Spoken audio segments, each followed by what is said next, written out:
Hello உறவுகளே, welcome back to our channel. இன்னைக்கு Sunday. So morning காலையில் எந்திரிச்சது லேட்டு. எந்திரிச்சோன்னே பார்த்தீங்கன்னா நைட் வந்து இந்த பார்சல் பிரித்து பார்த்துட்டு, இந்த ஃபேண்ட் வந்து நான் மேக்னாஸ் பொட்டிக்குங்கிற இன்ஸ்டா பேஜில் ஆர்டர் பண்ணியிருந்தேன். குவாலிட்டி வைஸ் ரொம்பவே சூப்பராக இருக்குது. ப்ரைஸு 220 தான், கரெக்டாக இருக்குது. அப்புறம் மார்னிங் எல்லா வேலையும் முடிச்சதுக்கப்புறம் ஒரு 10-11 மணிக்கு மேலே கொஞ்ச நேரம் உட்காந்து டிவியெல்லாம் பார்த்துட்டு ஃபோன்லாம் நோண்டிட்டு, அதுக்கப்புறம் செடியெல்லாம் எப்படி வந்துருக்குதுன்னு போய் பார்த்துட்டு நெய் காய்ச்ச போனாங்க. வெண்ணெய் எடுத்து வச்சு நெய் காய்ச்ச போனாங்க.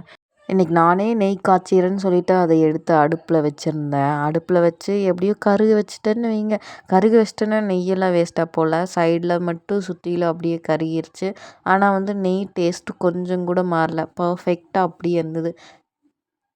நெய் வந்து கரெக்டாக அந்த ஆடையெல்லாம் ரிமூவ் பண்ணி எடுத்து வைக்கணும்னு சொன்னாங்க. நான் அதெல்லாம் கரெக்டாக பண்ணாதங்காட்டி அப்படி இருந்தது. ஆனால் வந்து டேஸ்ட் நல்லா இருந்தது. நான் வந்து கருவேப்பில் போட்டேன், முருங்கை இலை இல்லை, அதனால கருவேப்பில் போட்டு நெய் வடித்து வச்சேன். ஆல்ரெடி இருந்தது கூடவே வந்து இப்போ இருக்கிற நெய்யும் வடித்து வச்சாச்சு. பாருங்கள், நெய் ரொம்ப தெளிவாக நல்லா இருந்தது, டேஸ்ட்டும் நல்லா இருந்தது.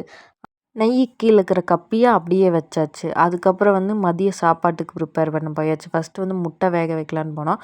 முட்டை கூட போடும்போது வந்து பெரிய உப்பு போட்டோம்னா முட்டை வந்து வேகும்போது உடையாமல் வேகும். அதுக்கப்புறம் வந்து மாங்காய் சாப்பிட்லாம், முட்டை வேகிற வரைக்கும் என்ன பண்ணுறதுன்னு சொல்லிட்டு மாங்காய் சாப்பிட்ருந்தேன். மதியம் லஞ்ச் ப்ரிப்பேர் பண்ண டைம் ஆயிடுச்சுன்னு சொல்லிட்டு லஞ்சுக்கு வந்து பார்த்திங்கன்னா கோவக்கீரை தான் ஃபஸ்ட்டு கடையலான்னு பிளான் பண்ணோம். அதுக்கு வந்து ஃபஸ்ட்டு சுடுதண்ணி வச்சுக்கணும். சுடுதண்ணி வச்சோன்னையும் தண்ணி நல்லா கொதிச்சதுக்கப்புறம் தான் கீரை போடணும், ஃபஸ்ட்டே போடக்கூடாது. ஃபஸ்ட்டே போட்டோம்னா வந்து கீரை வந்து கருத்து போயிடும், டேஸ்ட்டே இல்லாமல் ஒரு மாதிரி ஆயிரும். ஸோ அதனால ஒரு கொதி வந்ததுக்கப்புறம் தான் வந்து கீரை போடணும். இந்த கீரை வந்து ஒரே ஆவியில் வெந்து போயிடும். இது வெந்தோடனே பார்த்திங்கன்னா இது கூட வந்து ஒரு தக்காளி போடணும், வேறு எதுவும் போட வேண்டியதில்லை. தக்காளி வந்து டக்குன்னு வெந்துடும். தக்காளி போட்டு 2 செகண்ட்லேயே அடுப்பை ஆஃப் பண்ணிடணும். ஏன்னா தக்காளி வந்து இந்த தண்ணியோட சூட்லேயே வந்து நல்லா வெந்துடும். ஏன்னா தக்காளி டக்குன்னு வெந்துடும், நம்மளுக்கே தெரியும். ஸோ அதனால போட்டுட்டு 2 செகண்டில் அடுப்பு ஆஃப் பண்ணி மறுபடியும் மூடி வச்சிடணும். அதுக்கப்புறம் கீரையில் இருக்கிற தண்ணியெல்லாம் வடிச்சிட்டு ஒரு வடை சட்டியில் தேங்காய் எண்ணெய் ஊற்றி சின்ன வெங்காயம், பச்சை மிளகா இது 2யும் போட்டு நல்லா வதக்கிடணும். இதுக்கப்புறம் வந்து மல்லி, சீரகம் இது கூட போட்டு நல்லா வதக்கி வச்சுட்டு வடித்து வச்சுருக்கிற கீரையும் எடுத்து இது கூடவே போட்டு ஒரு மிக்ஸ் பண்ணி இதுக்கப்புறம் வந்து மிக்ஸி ஜாருக்கு மாற்றிடணும். மிக்ஸி ஜாரில் மாற்றி நல்லா ஃபைன் பேஸ்ட்டாக அரைச்சி எடுத்து வச்சுக்கணும். இந்த கீரையை வந்து களைய முடியாது, ஏன்னா வந்து இது ரொம்ப கெட்டியாக இருக்கும். அதனால வந்து அம்மிக்கல்லையோ இல்லை மிக்சிலையோ போட்டு நல்லா அரைச்சி எடுத்து வச்சுக்கலாம். இந்த கீரை சாப்பிட்றதுனால வந்து ப்ரெஷர் குறையும், சுகர் குறையும். அதுக்கப்புறம் வந்து நீர் பிரியாதவங்களுக்கு நல்லா நீர் பிரியும். அதுக்கப்புறம் ரசம் ரெடி பண்ண போயாச்சு. ரசத்துக்கு வந்து சீரகம், குருமிளகு, மல்லி, கருவேப்பிலை, வரமிளகா, பூண்டு, 4 தக்காளி இதெல்லாம் போட்டு நல்லா ஃபைன் பேஸ்ட்டாக இல்லை கொர கொரன்னு அரைச்சி எடுத்து வச்சுக்கிட்டேன். இப்போ வர தக்காளியெல்லாம் நல்லாவே கரைக்க முடியறதில்ல. ஸோ அதனால வந்து நான் மிக்சிலேயே நல்லா அரைச்சி தக்காளியை அரைச்சி இதில் ஊற்றிக்கிட்டேன். ஆல்ரெடி புளி கரைசல் கரைச்சி வச்சுருந்தேன். அது கூட நம்ம அரைச்ச இந்த பேஸ்ட்டையும் ஊற்றி நல்லா கலக்கி விட்டு ஒரு ஸ்பூன் உப்பு போட்டு, ஒரு ஸ்பூன் இல்லை 2 ஸ்பூன் உப்பு போட்டு கொத்தமல்லி தழை, கருவேப்பிலை அதுக்குள்ளேயே போட்டு அப்படியே அடுப்பில் வச்சு ரசம் கொதிச்சோடனே இறக்குனா சூப்பரான ரசம் ரெடி. இது வந்து ஆயில் ஃப்ரீ, நம்ம சாப்பிட்றதுக்கு டேஸ்ட் நல்லாயிருக்கும். ஆயில் ஊற்றாமல் ஏதாவது ஒரு பொருள் ஒரு நாள் சேர்த்துக்கலான்னா இந்த மாதிரி ரசம் வச்சு ட்ரை பண்ணி பாருங்கள். அதுக்கப்புறம் நான் என்ன செஞ்சேன்னா வந்து எக் கிரேவி செய்யலான்னு ஆல்ரெடி எக்கை வேக வச்சு கட் பண்ணி வச்சாச்சு.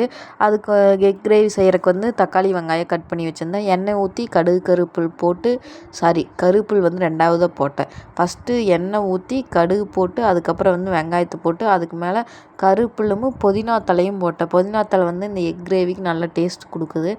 இதையெல்லாம் போட்டு அதுக்கு நல்லா வதக்கி விட்டேன். நல்லா வதங்கினதுக்கப்புறம் வந்து தக்காளியை போட்டு அதையும் வதக்கி விட்டேன்.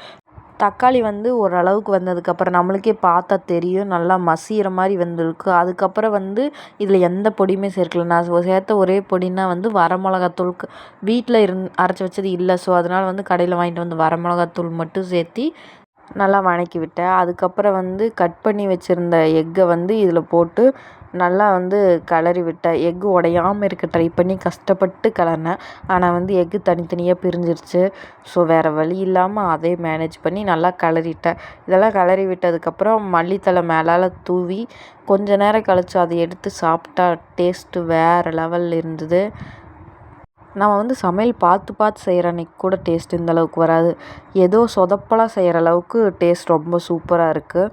வாங்க போய் சாப்பிட்லாம். சாப்பிட்றதுக்கு நம்ம செஞ்சதெல்லாம் எடுத்துகிட்டு வந்தாச்சு. இந்த கோவக்கீரை கூட வந்து தேங்காய் ஊற்றி சாப்பாட்டில் பெனஞ்சு சாப்பிட்டிங்கன்னா டேஸ்ட் ரொம்ப நல்லாயிருக்கு. இந்த மாதிரி ட்ரை பண்ணி பார்த்துட்டு மறக்காமல் கமெண்டில் சொல்லுங்கள் எப்படி இருக்குதுன்னு.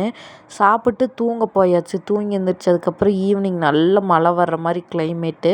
ஆனால் மழை மட்டும் வரல. அந்த கிளைமேட்டுக்கு வெளியே போய் உட்காந்து அப்படியே அந்த காற்றுல ரொம்ப சூப்பராக இருந்தது.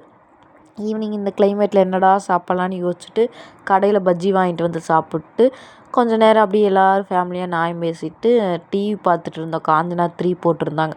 ஸோ அதெல்லாம் பார்த்து சிரிச்சிட்டு கொஞ்சம் வெஜிடபிள்ஸ் எல்லாம் வாங்கிட்டு வந்து அதை எடுத்து அந்த டப்பாவில் போட்டு அடுக்கி வச்சேன். அடுக்கி வச்சதை எடுத்து கொண்டு போய் ஃப்ரிட்ஜில் அதோட இடத்துல அது செட்டில் ஆகட்டுன்னு கொண்டு போய் வச்சுட்டேன். இந்த காய்கறி வாங்கிட்டு வரதை விட இதை எடுத்து வைக்கிறதா ரொம்ப சிரமம்.